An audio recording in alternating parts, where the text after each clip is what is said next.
오늘 우리에게 주신 말씀은 마태복음 27장 45절에서 56절까지의 말씀입니다.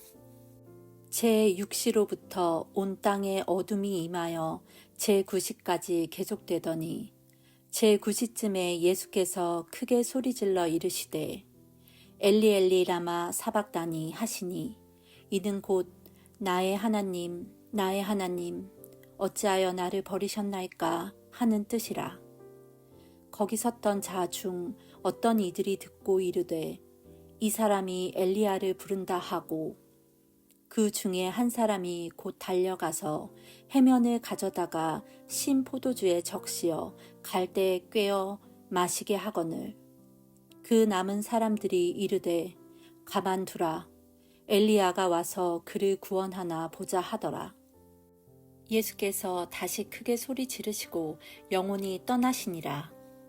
이에 성소 휘장이 위로부터 아래까지 찢어져 둘이 되고 땅이 진동하며 바위가 터지고 무덤들이 열리며 자던 성도의 몸이 많이 일어나되 예수의 부활 후에 그들이 무덤에서 나와서 거룩한 성에 들어가 많은 사람에게 보이니라.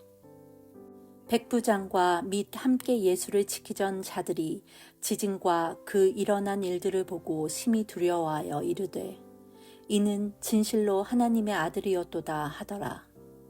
예수를 섬기며 갈릴리에서부터 따라온 많은 여자가 거기 있어 멀리서 바라보고 있으니 그 중에는 막달라 마리아와 또 야고보와 요셉의 어머니 마리아와 또 세베대의 아들들의 어머니도 있더라.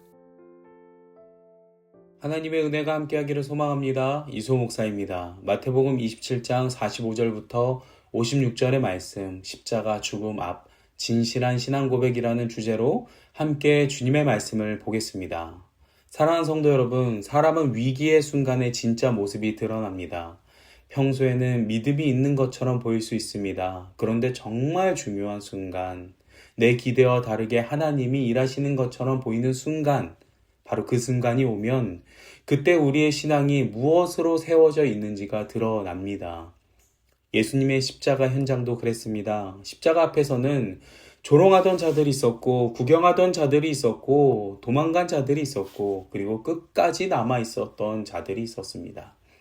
오늘 본문은 예수님의 죽음 자체만을 보여주는 말씀이 아니라 그 죽음 앞에서 누가 진실하게 반응했는가를 보여주는 말씀입니다.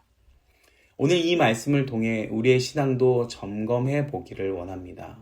나는 예수님의 십자가를 어떤 마음으로 바라보고 있는가?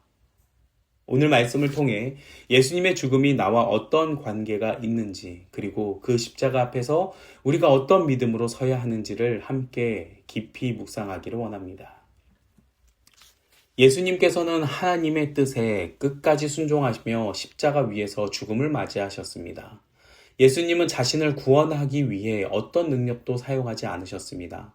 억울함을 변명하지도 않으셨고 십자가에서 내려오심으로 자신을 증명하려 하지도 않으셨습니다. 오직 하나님의 뜻을 이루시기 위해 그리고 죄인을 살리시기 위해 그 고통의 길을 끝까지 걸어가셨습니다. 본문은 낮 12시부터 오후 3시까지 온 땅에 어둠이 임했다고 기록합니다. 해가 가장 밝게 비추어야 할 시간에 온 세상이 어두워졌습니다. 이 어둠은 단순한 자연현상이 아닙니다. 예수님의 십자가 사건이 온 세상을 뒤흔드는 하나님의 구속 사건임을 보여주는 표적이었습니다. 그리고 그 어둠 가운데 예수님께서 큰 소리로 외치십니다. 엘리 엘리 라마 사박다니 나의 하나님 어찌하여 나를 버리셨나이까. 이 말씀은 단순한 절망의 외침이 아닙니다. 예수님께서 우리의 죄를 대신 짊어지시고 하나님께 버림받는 자리에까지 내려가셨다는 것을 보여줍니다. 원래 버림받아야 할 자리는 내 자리였습니다. 하나님과 끊어져야 할 자리는 우리의 자리였습니다. 그런데 죄 없으신 예수님께서 그 자리를 대신 담당하신 것입니다. 예수님은 십자가 위에서 단지 육체적인 고통만 당하신 것이 아닙니다. 하나님과 단절되는 가장 깊은 영적 고통까지도 감당하셨습니다. 그런데 십자가 아래에 있던 사람들은 그 외침의 의미를 알지 못했습니다. 예수님께서 엘리라고 외치시자 그들은 엘리야를 부르는 줄로 생각했습니다. 이것이 인간의 무지입니다. 구원의 사건이 눈앞에서 일어나고 있는데도 사람들은 그 의미를 모릅니다. 하나님의 아들이 죽어가고 있는데도 그들은 여전히 구경꾼처럼 반응하는 것입니다. 어떤 사람은 신포도주를 가져다가 예수의 입에 대고 있습니다. 그것도 하지 말라며 엘리야가 와서 구원하나 보자 라고 말합니다. 그들에게 십자가는 구원의 사건이 아니라 구경거리였습니다. 그러나 예수님은 사람들의 조롱과 무지를 넘어 끝까지 하나님의 뜻을 이루십니다. 다른 복음서에는 예수님께서 다 이루었다라고 말씀하신 후 자신의 영혼을 하나님께 맡기셨다고 기록합니다. 예수님의 죽음은 패배가 아니라 완성이었습니다. 예수님은 억지로 죽으신 것이 아닙니다. 생명을 빼앗기신 것이 아닙니다. 우리의 죄를 위해 자신의 생명을 스스로 내어주신 것입니다. 그리고 바로 그 순간 놀라운 일들이 일어납니다. 성소의 휘장이 위에서 아래로 찢어졌습니다. 사람이 손으로 찢은 것이 아니라 하나님께서 직접 찢으신 것입니다. 성소의 휘장은 거룩하신 하나님과 죄인 사이를 가로막던 장벽이었습니다. 대제사장만이 1년에 한 번 지성소에 들어갈 수 있었던 그 막힌 길이 예수님의 죽으심으로 열리게 된 것입니다. 이제 하나님께 나아가는 길은 더 이상 막혀 있지 않습니다. 이제 우리는 짐승의 피가 아니라 예수 그리스도의 보혈로 담대히 하나님께 나아갈 수 있게 되었습니다. 또한 땅이 진동하고 바위가 터지고 무덤이 열리며 잠자던 성도들의 몸이 일어나는 일까지 일어났습니다. 이것은 무엇을 말합니까? 예수님의 죽음은 끝이 아니라는 것입니다. 십자가는 절망의 종착지가 아니라 부활과 생명의 시작이라는 것입니다.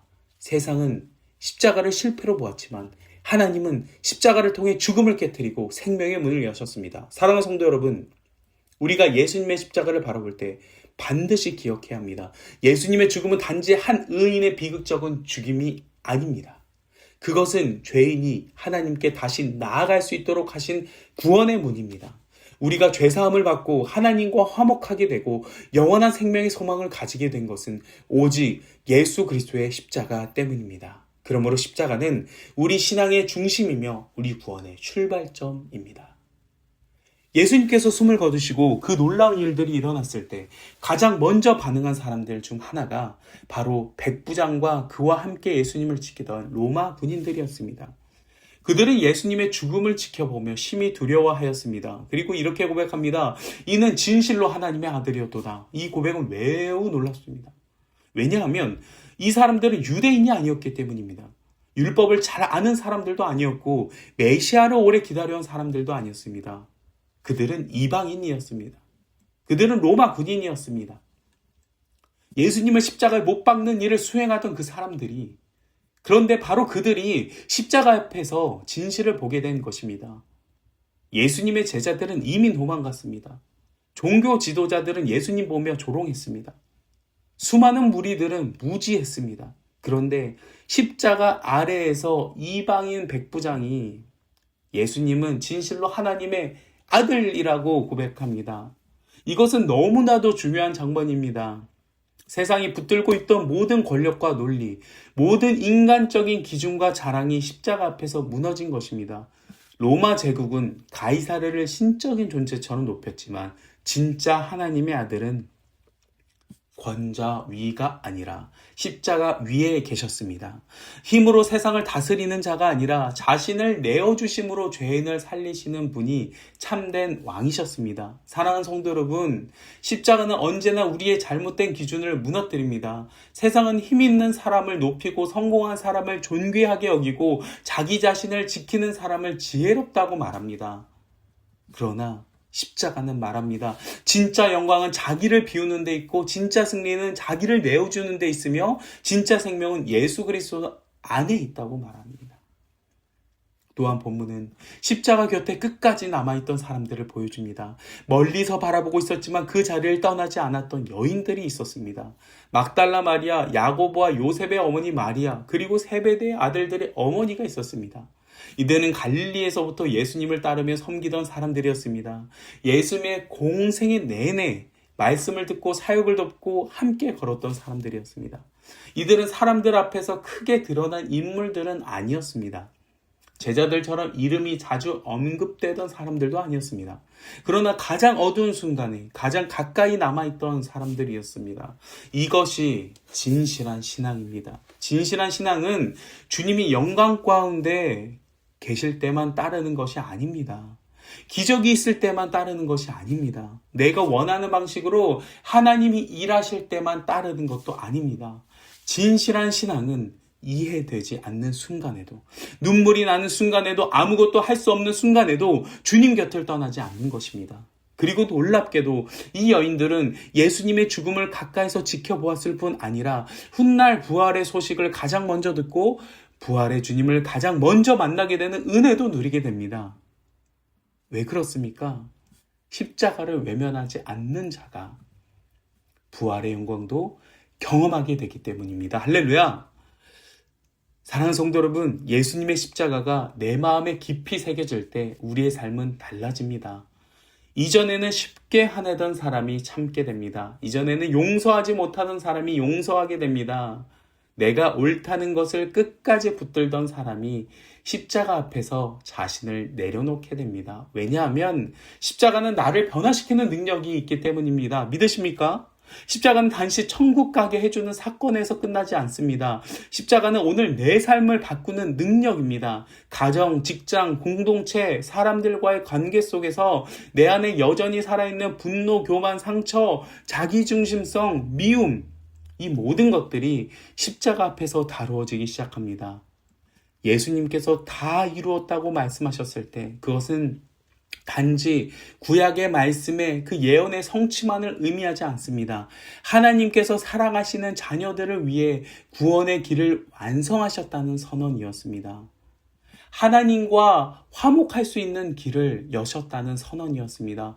죄와 사망의 권세를 깨뜨리셨다는 선언이었습니다. 그러므로 우리는 넘어질 수는 있어도 절망할 필요는 없습니다. 지칠 수는 있어도 포기할 필요는 없습니다. 왜냐하면 예수님의 십자가는 이미 승리의 길을 여셨기 때문입니다. 할렐루야! 오늘도 우리가 해야 할 일은 십자가를 내 마음에 품는 것입니다. 십자가를 자꾸 잊어버리는 이 세상 속에서 내 영혼이 다시 십자가 앞에 서는 것입니다. 십자가를 마음에 품는 사람은 예수님 없이 사는 삶이 얼마나 공허한지 알게 되고 예수님과 함께하는 삶이 얼마나 복된지 깨닫게 됩니다. 그래서 결국 우리의 평생 소원은 편하게 사는 것이 아니라 예수 그리스도의 제자로 살아가는 것이 되어야 함을 믿기를 소망합니다. 오늘은 성금요일입니다. 세상은 십자가를 슬픔의 날로만 볼 수 있습니다. 그러나 믿는 자에게 성금요일은 단지 슬픔으로 끝나는 날이 아닙니다. 예수님께서 죽으심으로 우리에게 부활의 소망이 열리게 된 날입니다. 오늘 본문을 보면 십자가 앞에서 다양한 반응이 있었습니다. 누군가는 조롱했고 오해했고 도망갔고 누군가는 멀리서 울며 지켜보았습니다. 그렇다면 오늘 우리는 어떤 사람으로 서 있습니까? 우리는 십자가를 멀리서 구경하는 신앙이 아니라 그 십자가 앞에서 무릎 꿇고 주님 진실로 주는 하나님의 아들이십니다 라고 고백하는 백부장의 믿음을 가져야 합니다. 또한 편할 때만 예수님을 따르는 신앙이 아니라 눈물의 자리에서도 주님의 곁을 떠나지 않는 여인들의 믿음을 가져야 합니다. 사랑하는 성도 여러분, 예수님의 십자가는 오늘도 우리의 삶을 살립니다. 내 주변에 믿지 않는 영혼을 위해 눈물로 기도할 때 하나님은 그 기도를 들으십니다. 내 마음이 무너지고 삶이 어두워질 때도 십자가를 붙드는 자에게 하나님은 다시 소망을 주실 것입니다. 오늘 하루 그리고 이 성금요일을 지나며 예수님의 십자가를 더 깊이 마음에 품으시기를 바랍니다. 그 십자가가 내 죄를 용서한 십자가요, 나를 살리신 십자가, 하나님께서 다시 나아가게 한 십자가임을 깊이 붙으시기 바랍니다. 오늘 하루도 나의 십자가를 지며 예수님의 사랑을 기억하고 주님과 동행하는 온누리의 모든 성도 되시기를 주님의 이름으로 축원합니다.